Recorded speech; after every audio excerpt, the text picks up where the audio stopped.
Sir வணக்கம் sir. Sir அண்ணாமலைக்கு எடப்பாடி பழனிசாமி ஒரு சண்டை நடக்குது, எப்படி பாக்குறீங்க? அதான் அண்ணாமலையெல்லாம் ஒன்று அவரே ஊரை விட்டு ஓடுறாருன்றாங்க. அவரை லண்டனுக்கு அரசியல் படிக்க போறாரு சார். அதான் முடிஞ்சு போச்சுன்னு அர்த்தம். கட்சி விட்டு நீக்கிவிட்டாங்கிறத நாகரிகமாக சொல்லிட்டு இருக்காரு. தலைமை பதவி போயிடுச்சுங்க, அதை நாகரிகமாக சொல்லியிருக்காங்க. மேல்நாட்டுக்கு படிக்கல, அரசியல் படிக்கிறதுக்கு அவர் போயிட்டு அதுக்கான ப்ரிப்பரேஷன் அரசியல். எங்க மாதிரி அறிவு கட்ட முண்டங்களுக்கு இப்படி புரியுதுங்க, உங்க மாதிரி அறிவாளிக்கு வேற மாதிரி புரியுதுங்க. அதுதான் காரணம். நான் எங்களை பொறுத்தவரை இந்த அரசியல் 6 மாதம் வந்தாலும் போயிட்டு வந்ததுக்கப்புறம் இந்த ஆள் தினம் காட்சி கொடுத்தா கூட யாருக்கும் ஞாபகம் இருக்காது. 6 மாதம் இருந்தாலும் இப்போ திரும்பி வந்தப்புறம் ஆட்சி இருக்க போதோ, மோடி இருக்க போகிறாரு, அமித்ஷா இருக்க போகிறாரு, நாடே இருக்க போதா யாருக்கும் தெரியாது.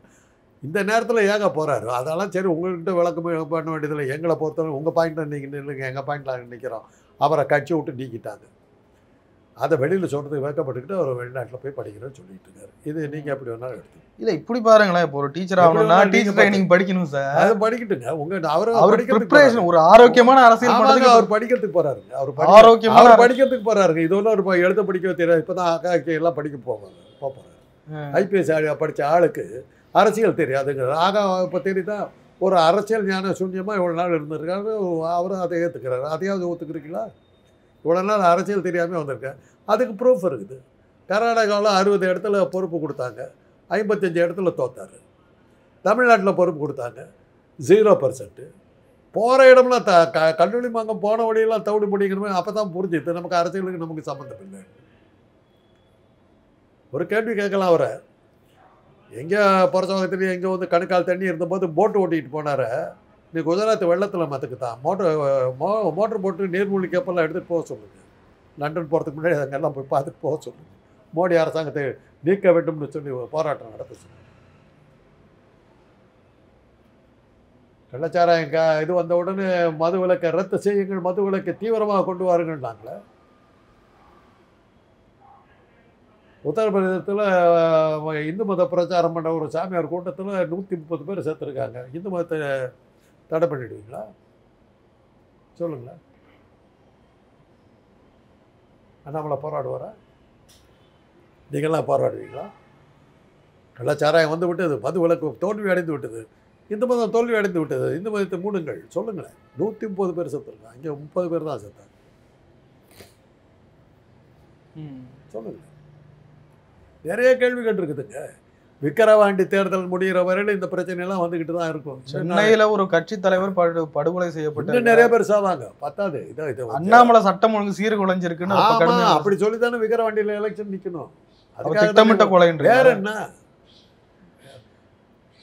எலெக்ஷன் ரிசல்ட் முந்தின நாள் அவங்க போய் வேட்புமனு தாக்கல் பண்ணுறாங்க, மறுநாள் கள்ளச்சாராய சாகும். எப்படி வரும்? பாஜக பண்ணதுன்னு சொல்கிறீங்களா? இல்லை, நீ அப்படி சொல்லுங்க. அத்வானியும் ஜெயலலிதாவும் கூட்டணி வச்சாங்க. தேர்தல் பிரச்சாரம் ஆரம்பிக்குது, நாடாளுமன்ற தேர்தல் பிரச்சாரம். கோயம்புத்தூரில் வெடிகுண்டு வெடிக்குது, 30 பேர் சாவறான். ஜெயலலிதா அத்வானி கூட்டணி வெற்றி. அதே தான், அவ்வளோதான். ஆதாரம் இல்லையா சார்? ஆதாரம் எப்படி வரும்? எப்படிங்க அது? எப்படிங்க ராஜீவ் காந்தி சாகும்போதும் அந்த ஜெயலலிதா கிருஷ்ணகிரியில் 30 மைலில் இருக்காங்க, வரல, அந்த மீட்டிங்கு வரல. அத்வானிக்கு அந்த கூட்டத்துக்கு வந்து அத்வானியும் வராமல் வந்து கோயம்புத்தூரில் ஒரு வாரமாக இங்கே இருந்துக்கிட்டார். இந்த மாதிரி இருந்துக்கிச்சு. அந்த வெடிகுண்டை எவனா சாவரம், அப்போது இந்த அம்மா வரல. ஒவ்வொரு தடவையும் எப்படிங்க அலிபி நடக்குது? ஆச்சரியமாக இருக்குதுங்க. ரொம்ப ஆச்சரியமாக இல்லை? உங்களுக்கு ஒன்றும் ஆச்சரியமாக இருக்காது. ஏன்னா ஜெயலலிதா தெய்வ பிரிவாக இருப்பாங்க உங்களை பொறுத்தவரை. அது எப்படிங்க குண்டு வெடிக்குது, அந்த அம்மா வர மாட்டேங்க? அதாவது திமுகவினுடைய இந்த இதெல்லாம் மறைக்க, இந்த அவப்பெயர்களை மறைக்க பிஜேபி மேலே பழிவு போடணும். ஆமாம், அப்படி தான் வச்சுக்கணும். அப்படி தான் வச்சுக்கணும். You are right. ஒரு கொலையினுடைய சரி, உங்களுக்கு சொல்லி பிரயோஜனம் இல்லை, தேவையில்லை. இருந்தாலும் மக்களுக்கு தெரியணுங்கிறதுக்காக சொல்கிறேன். ஒரு கொலைக்கு காரணமாக இருக்கிறது, அதனால் யாருக்கு லாபம் இருக்குதோ அவங்க தான் கொலையாளின்னு முதல்ல பிடிப்பாங்க. அடிப்படை அவ்வளோதான் நம்ம சொல்கிறோம். உங்களுக்கு இந்த பேசிக் நாலேஜ் இல்லைன்னு நான் போய் கரெக்டாக விஷயம் தெரிஞ்சவங்ககிட்ட போய் கேட்டு தெரிஞ்சு அவ்வளோதான் சொல்கிறேன் சார். திமுக ஆட்சி காலத்தில் சேலத்தில் ஒரு அதிமுக பிரமுகர் வெட்டி கொல்லப்படுகிறார். அதுக்கு யார் காரணம்ன்றப்போ ஒரு திமுக பிரமுகருடைய பேர் அடிபடுது, அவர் மேலே அது வழக்கு பதிகிறாங்க. இங்கே அதிமுக ஆட்சியில் பட்டப்பகலில் சுவாதிங்கிற பொண்ணு கோடம்பாக்கம் ரயில்வே ஸ்டேஷனில் வெட்டி கொல்லப்படுது. நுங்கம்பாக்கம் கோடம்பாக்கம் நுங்கம்பாக்கம் நுங்கம்பாக்கம் ஸ்டேஷன் இன்னைக்கு வரல கண்டுபிடிக்கப்படலை. ராம்குமாரை பிடிச்சாங்களே, பிடிச்ச அவனும் செத்து போயிட்டான். ஆமா. அதுக்கப்புறம் அந்த கேஸ் என்னாச்சு? ஆடிட்டர் ரமேஷ், சேலம் ஆடிட்டர் ரமேஷ் பாஜக தலைவர் பட்ட பகலில் கொலை செய்யப்பட்டார். ஆவுன்னு கத்துனானுங்க. அதுக்கப்புறம் அந்த கேஸை யாரும் எடுக்கல. ஏன் எடுக்கல? அதெல்லாம் வச்சு நியாயப்படுத்த முடியுமா? அதை ஏன் எடுக்கலைங்கிறது தான் கேள்வி. இது என்னமோ திமுக ஆட்சியில் நடந்ததுங்களே, இதெல்லாம் நடந்த போது ஏன் நீங்கள் எல்லாம் இந்த டிஜிட்டல் வீடியோ இல்லையா? நீங்களாம் அப்போ என்ன வீட்டில் பள்ளிக்கூடத்தில் படுத்திக்கிட்டு இருந்தீங்களா? எங்கே எது நடந்தாலும் காரணம் இதுதான் சொல்லிக்கிட்டு பிடிக்கிறீங்களே. இவ்வளவு அட்டகாசங்களை பண்ணிக்கிட்டு இருந்தாங்களே. ஆடிட்டர் ரமேஷ் கொலை வழக்கை ஏன் எடுக்கவில்லை என்பதுக்கு ஒரு நீதி விசாரணை வைக்கிறீங்களா?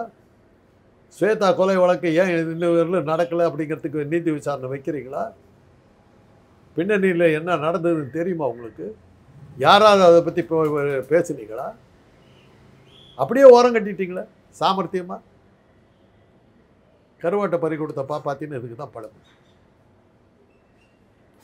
பாப்பாத்தி கருவாட்டை பறி கொடுத்துட்டா வெளியிலும் சொல்ல முடியாது, நினச்சி அழுவவும் முடியாது. சுவாதி கொலை வழக்கு அதே தான், ஆடிட்டர் ரமேஷ் கொலை வழக்கு அதுதான்.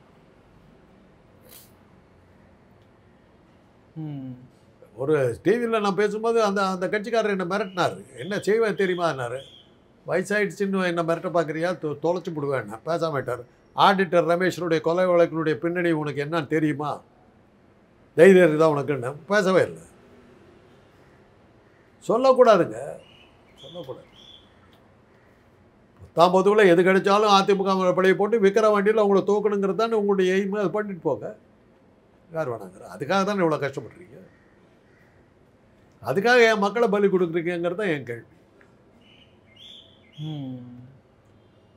40க்கு 40 அவங்க ஜெயிச்சிட்டோன்னு சொன்ன உடனே உங்களால் தாங்கிக்க முடியல. வேட்புமனு தாக்கல் பண்ண மறுநாள் கள்ளச்சாராயம் காட்சி நடக்குதுன்னாலும் அதை தடுக்கணும்ல காவல்துறை. தடுக்க வேண்டியதுதாங்க. யார் இல்லை, அது கவர்மெண்டோட குறைபாடு. அதான் இதை சொல்றதுக்காக தானே உடனே அந்த கள்ளச்சாராயத்தை நீங்க தானே வித்தீங்க. அங்க இருந்து செந்தில்நாதன் இல்ல சார், திட்டமிட்ட எந்த கொலையுமே அதெல்லாம் பேசாதீங்க, எந்த படுகொலை அதெல்லாம் பேசாதீங்க. நீங்களே பேசிக்கிட்டு இருக்காதீங்க. குற்றம் சாட்டுறதுங்கிறது பெரிய விஷயம் இல்லை. இப்படி காட்டுங்கன்னு நான் சொல்லியிருக்கேன். 3 விரல் நீங்கள் குற்றவாளின்னு சொல்லுது, 1 விரல் தான் என்ன சொல்லுது. குற்றத்தை செஞ்சுவிட்டு அடுத்தவனை பார்த்து பழி சொல்லாதீங்க. நேற்று வேட்புமனு தாக்கல் செய்கிறீங்க, இன்னைக்கு கள்ளச்சாராயத்தில் சாவறாங்க. அடுத்த வாரம் எலெக்ஷன் கோயம்புத்தூர்ல, அடுத்த வாரம் எலெக்ஷன். இன்னைக்கு வெடிகுண்டு வெடிக்குது, 30 பேர் சாகிறான். ஜெயலலிதா வெற்றி. எப்படிங்க அது? எப்படிங்க அது? நேற்று தான் வேட்புமனு தாக்கல் செய்கிறார். அந்த தொகுதி எம்எல்ஏ யாருன்னு கேட்டாங்க, ஏடிஎம்கே எம்எல்ஏ செந்தில்நாதன். இன்றைக்கி வரலாம் அந்த பற்றி ஒரு இடத்துல கேட்டிங்களா? நீங்கள் ஏதோ ஒரு கேள்வி கேட்டிங்களா? அந்த செந்தில்நாதனை பற்றி என்ன சார் கேட்டிங்கன்னு உங்கள் வாயில் வந்துதா? நாக்கெல்லாம் விஷம். யார் மேலே பழி போட்டு எவனையாவது மாட்டி விட்டு நம்ம தப்பிக்கணுங்கிற குற்றவாளிக்கான இருக்கிற மனப்பான்மை. குற்றவாளியை காப்பாற்ற பார்க்குறீங்க, இப்படியெல்லாம் பேசி காப்பாற்ற பார்க்குறீங்க. தடுக்க வேண்டிய தமிழ்நாடு அரசாங்கம், காவல்துறையை கையில் வைத்திருக்கக்கூடிய முதலமைச்சர் இல்லைன்னு சொல்லல. கொரோனா எப்படி வந்தது? அரசாங்கத்தின் தொழில்னு சொல்ல மாட்டீங்களா? ஐயா, கொரோனா எப்படி வந்தது? அந்த வைரஸ் எல்லாம் பிடிச்சி தடுத்து இருக்க வேண்டியது டாக்டருடைய கடமைன்னு கேட்டுக்கிட்டு இருந்தீங்க. முடியுமா? முடியுமா? கள்ளச்சாராயத்தை நிறுத்திடுவேன்னு சொல்லி நீங்கள் எனக்கு வாக்குறுதி கொடுத்துட்டு வாங்க. இத்தனை நாளைக்குள்ளார கள்ளச்சாராயம் இந்த நாட்டில் எங்கேயுமே இருக்காது சத்தியம் பண்ணி எனக்கு சொல்லிட்டு இது பண்ணுங்க. அப்படி நடக்கலைன்னா உங்களை கண்ட துண்டமாக வெட்டி சித்திரவதை பண்ணி உங்களை கொல்லுவேன் நான். அதை நடத்தலைன்னா அந்த பொறுப்பை நீங்கள் எடுத்துங்க. கவர்மெண்ட்டுக்கிட்ட சொல்லி உங்கள்கிட்ட கொடுக்க சொல்கிறேன். இவர் கள்ளச்சாராயத்தை ஒழிக்கிறேன்னு சத்தியம் பண்ணிடுறத இதோ வாக்குறுதி கொடுக்குறாரு, அவர்கிட்ட கொடுங்க. கள்ளச்சாராயத்தை 6 மாதத்தில் அவர் ஒழிக்கலைன்னா நடுத்தரவில் நிற்க வச்சு கொஞ்சம் கொஞ்சமாக அறுத்து கீறி அவரை கொல்லுவோம் அப்படின்னு சொல்லுவோம். வாங்க, சேலஞ்ச், சவால். திமுக ஆட்சி காலத்தில் தானே சார் அதிகமாக நடக்குதுன்றாங்க. அதிகமாக நடந்ததுன்னு எப்படி சொல்கிறீங்க? ஒரு வாரத்தில் பார்க்குறேன் இவ்வளோ சம்பவங்கள் நடக்குது. அதான் விக்கிரவாண்டி எலெக்ஷன் வருது இல்லை? இன்னும் 10 நல்லது நடந்தா திமுக, தப்பு நடந்தா ஆதாரமே இல்லைனாலும் பிஜேபி. ஆமாம், அப்படிதான். அதான் கரெக்ட், யூஆர் ரைட். நாங்கள் ஆதாரமெல்லாம் போடுவோம், நீங்கள் ஆதாரத்தோடு சொல்லுவீங்க. நீங்கள் சொன்ன ஆதாரம், நாங்கள் சொன்ன ஆதாரம் இல்லாமல். நாங்கள் ஆதாரம் இல்லாமல் பேசுறதுக்கு இவ்வளோ சொன்னதுக்கப்புறமும் உங்கள் மண்டையில் ஏறலையே, நான் என்ன பண்ணுறது? இவ்வளவு காரணங்கள் சொல்கிறேன். அது ஆதாரம் இல்லைன்னாக்கா காமாலை கண்ணனுக்கு கண்டதெல்லாம் மஞ்சள், என்ன பண்ண முடியும்? உங்கள் பார்வையை கோளாறு, உங்கள் மூளை கோளாறு, நான் என்ன பண்ண முடியும்? பச்சையாக தெரியுது. ஜெயலலிதா வந்திருக்க வேண்டிய கூட்டத்தில் வெடிகுண்டு வெடிக்குது. ஜெயலலிதா வரவே இல்லை. எப்படி அந்த மாளுக்கு தெரிஞ்சுது? ராஜீவ்காந்தி கொலை வழக்கு வெடிகுண்டு வெடிக்குது. 10வது மைலில் இருக்க கிருஷ்ணகிரியில் வரல. எப்படி ஒவ்வொரு தடவை வெடிகுண்டு வெடிக்கும் போது அந்த அங்கே வராமல் இருக்குது? அது எப்படி? இதை கேட்டாக்கா அப்படின்னாக்கா அவங்க மேலே பழி. ஆதாரம் இல்லாமல் பேசுகிறேன். என்ன ஆதாரம் சார் வேணும்? அந்த கொலைக்காரனை பிடிச்சிட்டு வந்து கொடுக்கணும் உங்ககிட்ட. மக்களுக்கான அரசியல், மக்களுக்கான அரசியல் தான். அவங்களுக்கு மக்களுக்கு புரியும், உங்களுக்கு புரிய முடியாதுன்னு வைக்கிறீங்க. இதெல்லாம் வச்சு திமுக மேலே விக்கிரவாண்டியில் அவங்க தோக்கணுங்கிறதான் உங்களுடைய லட்சியம். பண்ணுங்க, பிரச்சாரம் பண்ணுங்க, யார் வேணாங்கிற. திமுக தோக்கணும், அவ்வளோதானே. அதுக்காக தானே இவ்வளவு செய்கிறீங்க. பண்ணுங்க, யார் வேணாங்கிற. விக்கிரவாண்டி தேர்தலை அறிவித்த பிறகு அந்த தேர்தல் வேட்புமனு தாக்கல் செய்ததுலேருந்து கண்டினியூஸாக கொலை நடந்துக்கிட்டு. அதை உங்களால் தொடர்புபடுத்த முடியாது. படித்தவங்க தானே நீங்கள், படித்தவங்க தானே நீங்கள். பழிய போடுறதுல எவ்வளோ வேகமாக இருக்கிறீங்க? நியாயமா அது? படித்தவனுக்கு அடையாளம் அது? படித்த படிப்பை விடுங்க, படிப்பு வேறு, மனிதனுக்கு அடையாளமான்னு கேட்குறேன் சார். ஏதாவது கண்ணால் பார்த்தா ஆதாரத்தோடு தான் சார் நம்ம. கண்ணால் யார் பார்த்தா? கள்ளச்சாரம் வித்தது வந்து செந்தில்நாதன் தானே எம்எல்ஏ. இன்னைக்கு வரலும் செந்தில்நாதன் பேர் ஒரு வார்த்தை சுப்பி வச்சிருப்பீங்களா சார்? எவ்வளவு சாமர்த்தியமா மறைக்க பார்க்குறீங்க, எவ்வளவு சாமர்த்தியமா மறைக்க பார்க்குறீங்க. காவல்துறை முதலமைச்சர் கட்டுப்பாட்டில் இருக்கு. காவல்துறை தப்பு தான் பண்ணிச்சு. காவல்துறைக்கு அதிகாரம் ஆணையிட வேண்டிய இடத்துல இருக்க வேண்டியது எம்எல்ஏ. அந்த முதலமைச்சர் சார், அந்த எம்எல்ஏ என்ன பண்ணா? அவனுக்கு பொறுப்பு இல்லையா? நான் சொல்றேன், கள்ளச்சாராயத்தை காட்சி வித்ததே செந்தில்நாதன் எம்எல்ஏ. செந்தில்நாதன் எம்எல்ஏ பண்ணதுனால தான் காவல்துறை வந்து நடவடிக்கை எடுக்குது. அதான் காரணம். இல்லைன்னு சொல்லு பார்க்கலாம். அதிமுக எம்எல்ஏ ஆன செந்தில்நாதன் தான் கள்ளச்சாராயத்தை காத்தி மெத்தனால் கலந்து கொடுத்தார். அவர் இருந்ததுனால தான் காவல்துறையினால் நடவடிக்கை முடியாமல் போயிட்டு. சொல்லுங்க. அவனை சொல்றதெல்லாம் பார்க்குறப்போ எந்த கவர்மெண்ட் வந்தாலும் இது மாதிரி சம்பவங்களை தடுக்க முடியாது. நிச்சயமா முடியாது. நான் தான் சொல்றேன்னு, குடிக்காதவன் அசுரன், குடிக்கிறவன் கடவுள்கிறது தான் சனாதனம். சனாதனத்தின் ஆட்சி நடக்கும்போது குடி நடக்கத்தான் குடிக்கத்தான் செய்வாங்க. சுறாபானும் சோமபானும் இந்திரனால் குடிக்கப்பட்டது.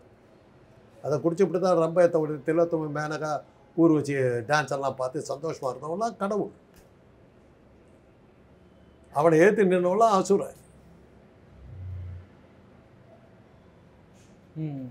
ராவண அசுரங்கிறாங்க. அப்புறம் என்னத்துக்கு அவனை கொண்டதுக்கு போய் ராம வந்து மன்னிப்பு கேட்டுக்கிட்டு ராமேஸ்வரத்தில் லிங்கத்தை பிரதிஷ்டை பண்ணி ஏன் கும்பிடுறான்? அசுரனா இருந்தான். பண்ணது ஃப்ராடுத்தனம் ராமன்றது அதுலேருந்து ப்ரூவ் ஆகுது. அதில் சனாதன் இது பிரகாரம் வந்து சாராயம் காய்ச்சது தப்பு கிடையாது. சாராயம் காய்ச்சவரும் தான் தேவர், காய்ச்சாதவன் அசுரன். அதனால் கள்ளச்சாராயம் காய்ச்சனும் தேவர், இந்திர சபையை சேர்ந்தவன். அவன் மேலே எப்படி போலீஸ் நடவடிக்கை எடுக்கும்? அவ்வளோ.